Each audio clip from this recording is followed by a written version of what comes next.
Hi friends. ఈరోజు మనము 7th class second lesson అయిన ఫారెస్ట్స్ ఆ లెసన్ నుంచి మనము ఇంపార్టెంట్ క్వశ్చన్స్ అండ్ వాటి యొక్క ఎక్స్ప్లెనేషన్స్ అనేవి చూద్దాము. So first question, what is a climatic reason? అంటే వాతావరణ ప్రాంతం అంటే ఏమిటి? A climatic region refers to a continuous geographic area in which similar climate characteristics are observed. అంటే ఎక్కడైతే ఏ భౌగోళిక ప్రాంతంలో అయితే మనము ఈ వాతావరణాన్ని అబ్జర్వ్ చేస్తూ ఉంటామో కంటిన్యూస్గా అనమాట.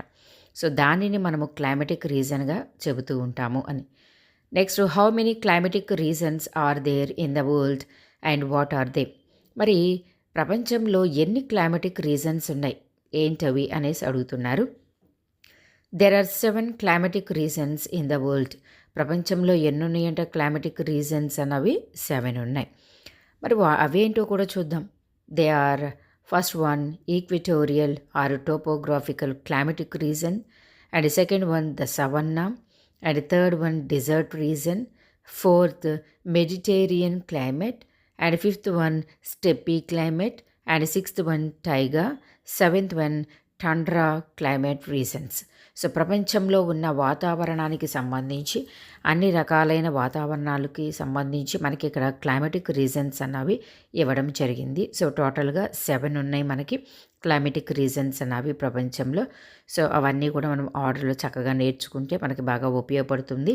And next, what are the main factors that determine the type of vegetation in an area? So ఇక్కడ ఏమంటున్నారంటే what are the main factors, main కారణాలు. ఏ కారణాలు అంటే దేనికి సంబంధించి? That determine the types of vegetation. Vegetation అంటే వృక్ష సంపద అనమాట.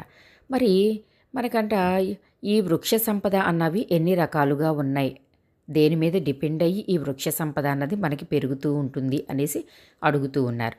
The temperature, rainfall, and soil are the main factors that determine the types of vegetation in an area. ఒక ప్రాంతంలో వృక్ష సంపద అన్నది పెరగడానికి మెయిన్ కారణాలు ఏంటి అనేసి అడుగుతున్నారు. The temperature, rainfall and soil are the main factors.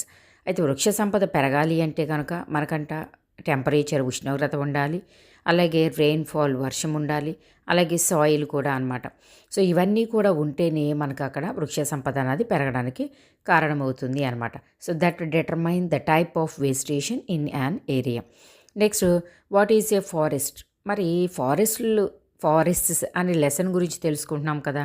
మరి అసలు ఫారెస్ట్ అంటే ఏంటో కూడా మెయిన్గా మనం తెలుసుకోవాలి కదా. సో ఫారెస్ట్ అంటే ఏంటంట, large area covered with trees or shrubs in natural habitation in a particular place is called a forest. అడవి అంటే ఏంటంటే ఒక లార్జ్ ఏరియాలో, అంటే చాలా పెద్ద ప్లేస్లోనంట ఎక్కువ చెట్లు, అలాగే shrubs, అలాగే అక్కడున్న మొత్తం అంటే న్యాచురల్గా, అంటే వాటంతటా అవే పెరుగుతూ పెద్ద ఏరియాలో మొక్కలు, ముళ్ళ పొదలు ఇవన్నిటితో కూడి ఉన్న ఆ ప్రాంతాన్ని మనము ఫారెస్ట్గా, అడవిగా మనము చెబుతూ ఉంటాము అని. So how are forests divided and what are they? మరి ఈ అడవుల్ని మనము ఎన్ని రకాలుగా విభజించాము, అవి ఏంటి అనేసి అడుగుతున్నారు. Forests are divided into 5 types. ఫారెస్ట్ని, అడవుల్ని ఎన్ని రకాలుగా విభజించారంట? 5 రకాలుగా విభజించారంట, 5 టైప్స్.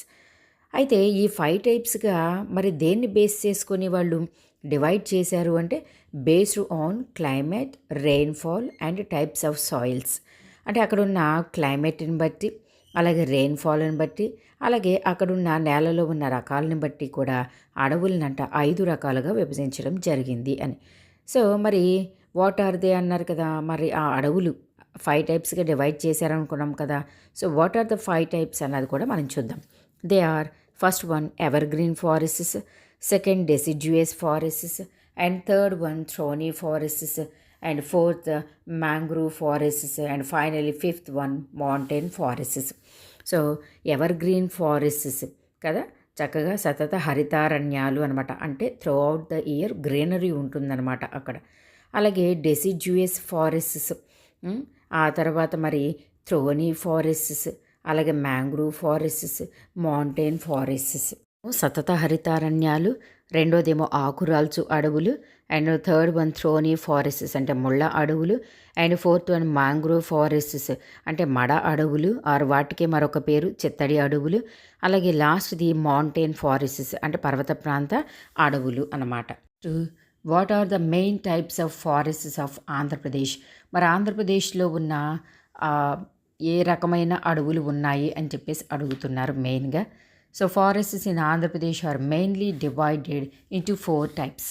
మరి ఆంధ్రప్రదేశ్లో ఉన్న అడవులనంట 4 రకాలుగా విభజించడం జరిగింది. ఇక్కడ కూడా దేని మీద బేస్ అయ్యి 4 రకాలుగా డివైడ్ చేశారంట?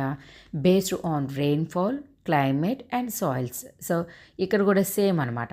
అంటే ఏంటిదంటే ఎప్పుడైనా అడవుల్ని మనం వర్గీకరించాలి అంటే అక్కడ ఉన్న టెంపరేచర్ని బట్టి, క్లైమేట్ని బట్టి, అలాగే మనకి అక్కడ ఉన్న వర్షపాతాన్ని బట్టి, అలాగే సాయిల్స్ నేలలో ఉన్న రకాలను బట్టి కూడా మనకి డివైడ్ చేస్తూ ఉంటారు అని.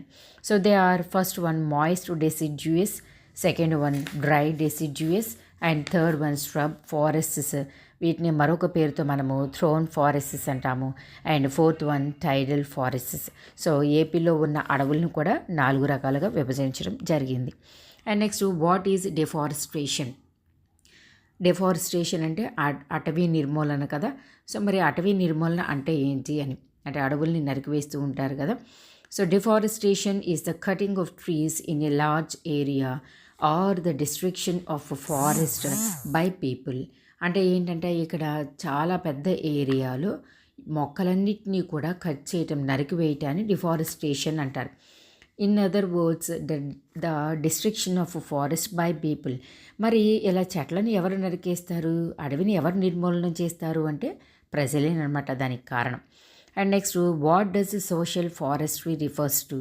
మరి సోషల్ ఫారెస్ట్రీ అంటే ఏంటి, అదేం చెబుతుంది అని. So social forestry refers to the management of forests for the benefits of local communities.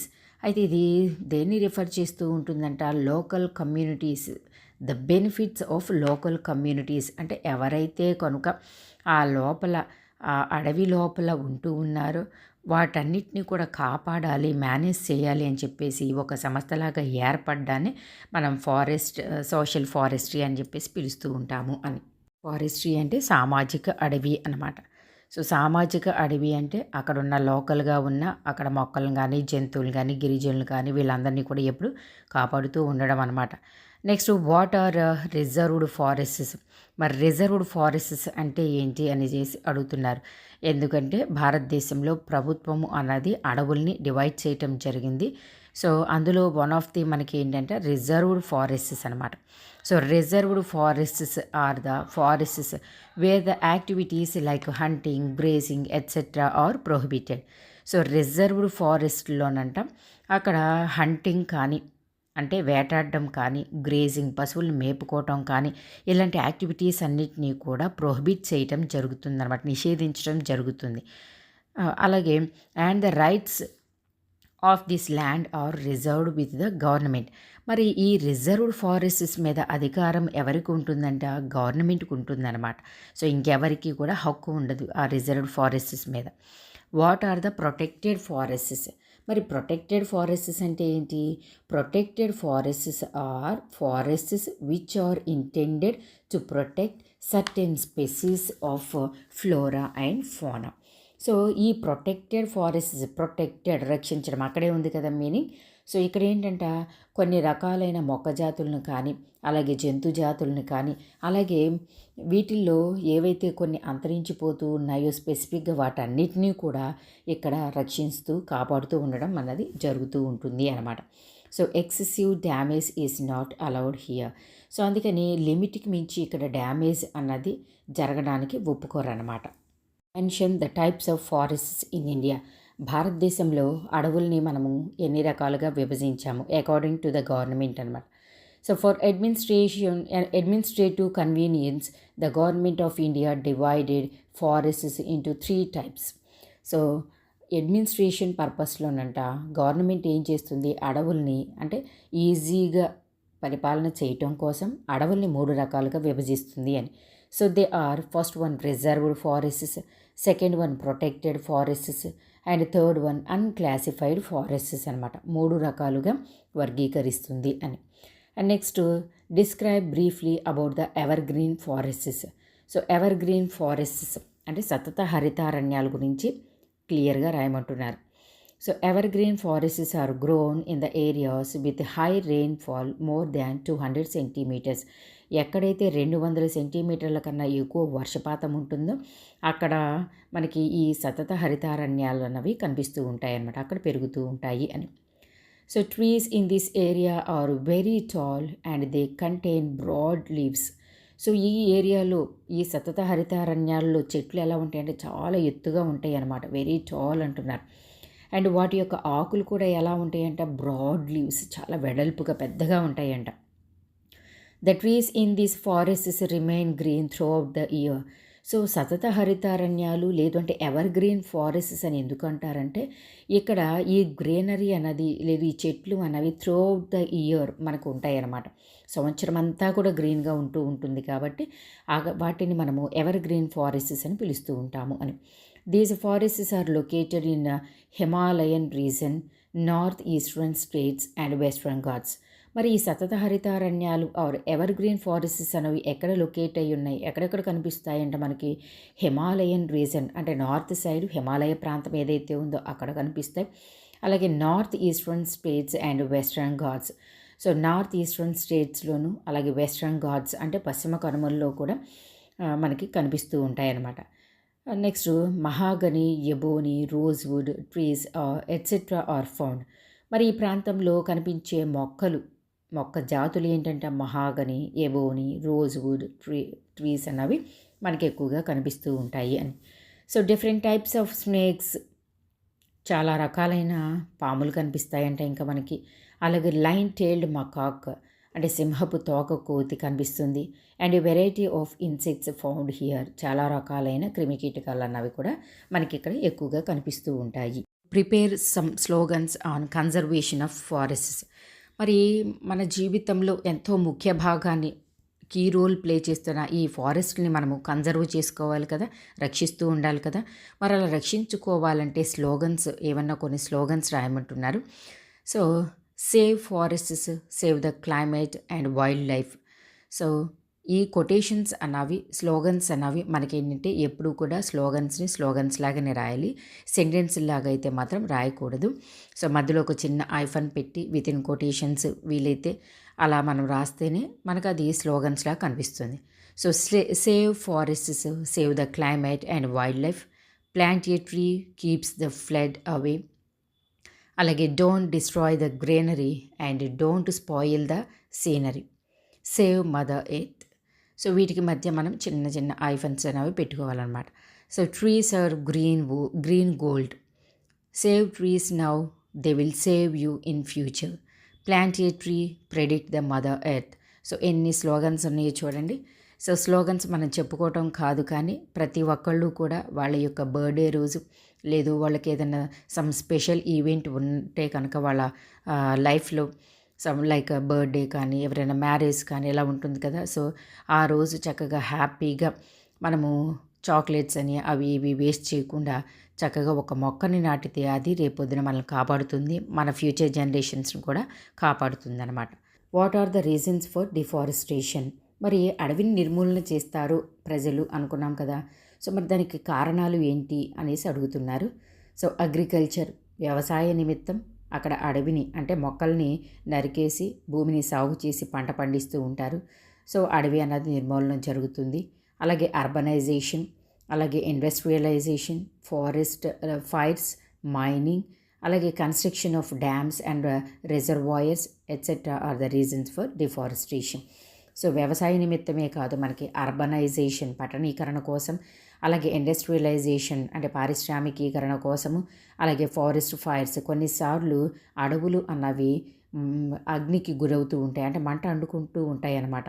So అలాంటప్పుడు కూడా అడవి నిర్మూలనం అవుతుంది అని.